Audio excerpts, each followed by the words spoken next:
Hey guys, welcome back to the channel. I'm Brian with Jonesin to Go, and today we're going to talk about how I set up our fifth wheel for setup and takedown to make it quick, easy, and efficient. A lot of times on social media, that's one of the most popular questions I see, not only from RVers but new RVers, is how do you guys do this and how do you guys do that? So stick around and I'm going to show you some of the modifications I've made to my rig and how I set things up to make it quick and easy.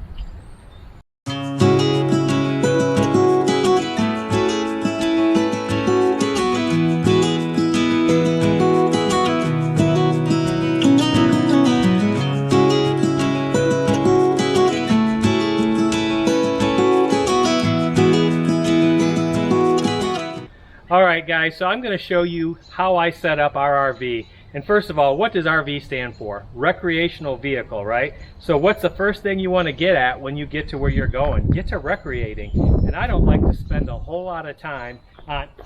Oh, it looks like I got a helper today. Come up here, buddy.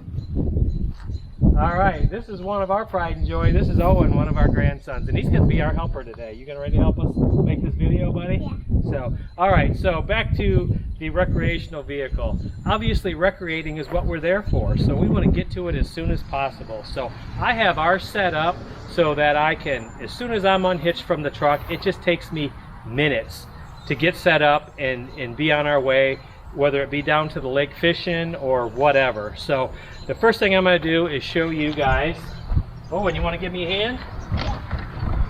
How we set up the basement of our fifth wheel.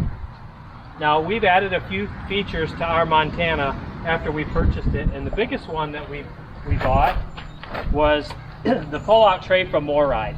Now I'm going to just say this right up front, MORryde is not sponsoring this video. I purchased every single one of these items on my own.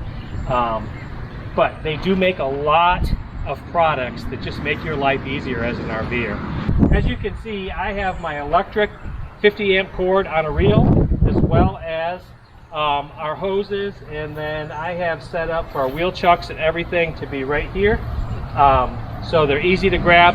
So the first thing I do when we get to a site and we're satisfied with where the rig is sitting, obviously safety first, so we're going to chuck the wheels. So Owen, you want to put these? Help me put these underneath the wheels. All right, come back here. And you put one behind that wheel on that side, just like I do right here. Put it right behind the wheel. Okay, so you can see we chuck our wheels in both front and back, just for safety. So how we set up this tray is the things that are going to come off first are going to be the things that go back on last. So as I take things off, they're out of my way for the next step. So depending on how the utilities are set up at the campsite, just depends on what I pull off first. So if any of you guys are traveling in a 50 amp RV, you know what a bear this 50 amp cord is and how hard it is to lug around. Oh, and you want to come over here and give me a hand? So how I have this set up is the cord that goes to the box comes off first. You want to just pull that out and just take it right over there. There you go. And you can see how easy this is. My 6-year-old grandson pulls this out with no problem.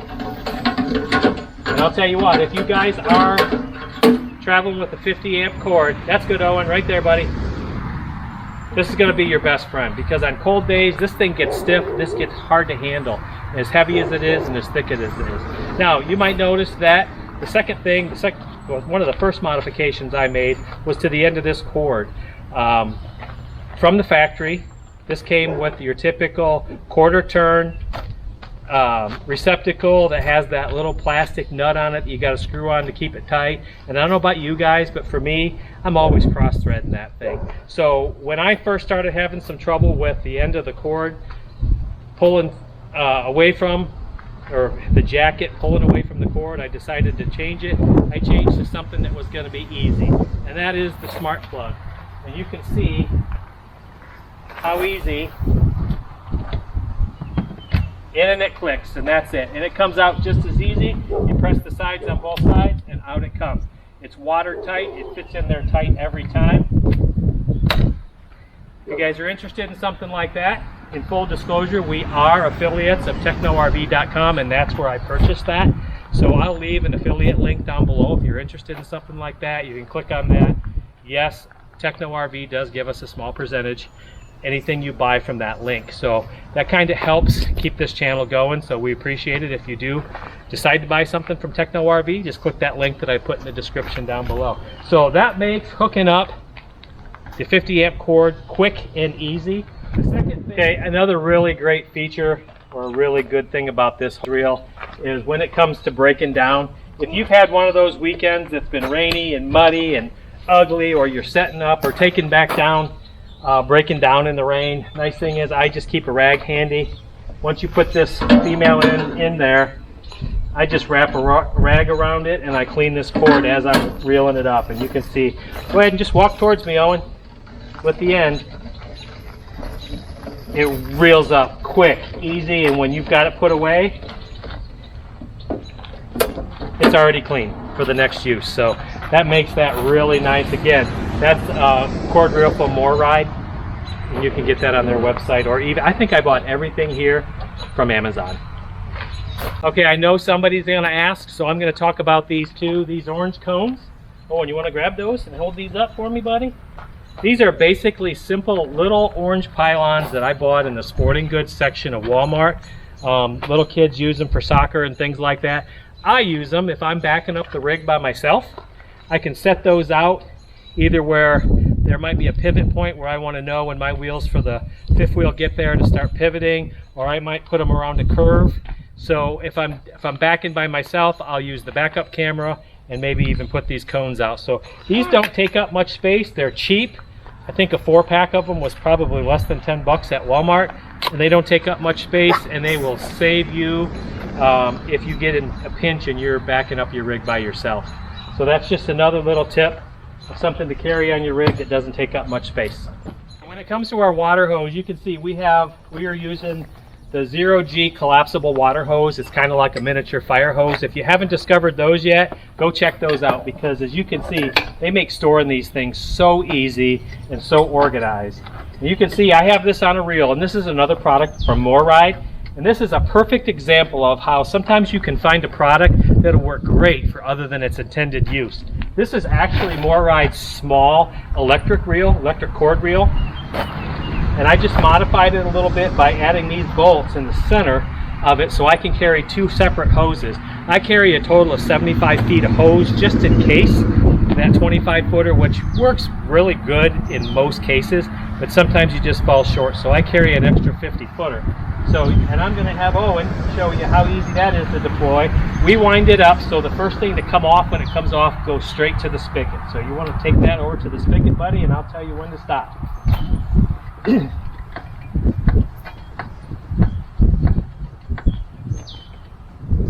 Keep going. Okay. All right, so he did that pretty good. And you can see on the end that's going to be hooking into the RV, I use quick connects. And I've never had any trouble with these. You can get these quick connects that just screw onto the end of the male end of the hose from Walmart, Home Depot, Lowe's, Menards, any of those home and improvement stores or hardware stores. So I'm going to pull the curly hose away from our outside shower so you can see better. So I keep a quick connect, the male end of the quick connect, hooked up to the RV at all times, as well as a pressure regulator that regulates this down to 40 to 50 psi. I keep that hooked up because that's just a small piece that, let's face it, we're going to lose that thing if we keep throwing it in the tray or somewhere. We're going to set it down. So I just leave it hooked up, and I leave the male end of the quick connect hooked up. And that's just one more thing I don't have to store or worry about losing. So you can see real quick how that goes on real quick and easy. I also keep a quick connect on my black water flush tank. Now you may not have all this equipment on yours, but this will just give you some kind of ideas of how you can set yours up. So with my outside shower hose, we also keep a quick connect on that, as well as the nozzle for a regular hose. The reason I do that is because when it comes to breaking down, dumping, and flushing the tank, it's real easy to do. Quick connect, and I turn the cold water on my outside shower. And that works really good if you've stayed at a park where there's no water hookups and you've been on your fresh water tank. I will typically make sure I have enough fresh water left in the tank at the end of the trip so that when I get to the dump station, I don't have to worry about whether I have a hose that I can hook up to that or not. A lot of times I run into dump stations where they just have a hose with the end cut off that you can just stick down into the sewer hose to rinse it out, and that's all you have. So this alleviates that problem. I can still, while I'm dumping, have that water going, obviously have my pump going, and flush the tank at the same time. So that makes the water hookups quick and easy. And back to the tray, I keep this just a little like Tupperware compartment, and this keeps the L that hooks into either the dump station or the sewer hookup there at the site. I keep this up out of the way in a little container so that it's not making a mess. It works out real good up there. Now, as far as where we store our sewage hose, or stinky slinky as some people like to call it, Keystone Montana has made it easy for us because we have no back bumper. They did put a tube here, right here by the sewer connection, and I have it actually on a different door that I modified that I got from etrailer.com. A little lever, pull that out, and out comes the hose. And this particular tube will hold 2 sections of hose. So I also keep a 45-degree clear angle, and I keep it hooked up all the time, and I've never had any issues with anything on the road causing damage. So it's real easy. Hook up right there. Same thing in reverse when we get ready to go. So all of this hookup with all of these modifications takes me about 3 to 4 minutes to have water, electric, and sewer hooked up, and I'm ready to head for the lake and do some fishing. So I hope that gives you guys a little bit of idea of how you may be able to hook up some of your stuff a little quicker, a little easier. Like I said, these quick connects just make my job quick and easy. There's no worrying about cross-threading something if you get somewhere at night. Another thing that makes it really convenient to hook up this quick, you never know what the weather's going to be like when you get somewhere. So I don't really like setting up in the rain. I'm sure nobody else does either. So this just makes things quick, easy, and I do all this while the trailer is auto leveling, and I can usually have this almost completely done by the time the Montana is done leveling it itself, and that usually takes less, 2 minutes or so, if that, if it has a lot. So I'm finishing up about the time it's beeping that it's level. Once it beeps, Tina knows it's game on for her, and she can start opening up and doing things on the inside. So thanks for joining us today, guys, to see how we set up our rig. I hope that I gave you maybe 1 or 2 quick ideas to make your life a little bit easier. And if you guys are interested in more videos like this, be sure to subscribe. And there's never a dull moment with him around. I love having him around as a helper. I'm not sure where he found those, but he sure makes life entertaining for me, and I hope he's entertaining you guys as well. So we have some more videos coming up in the near future. We have another product that we just got to help with some sewer gases in our Blackwater tank. We also have another company who we've just partnered with, Halo View, and they've got some products coming for us to do a review for some brand new technology with their backup cameras, and we're going to be showing you guys those. So stick around, and we'll see you on the next video. Thanks for watching, guys.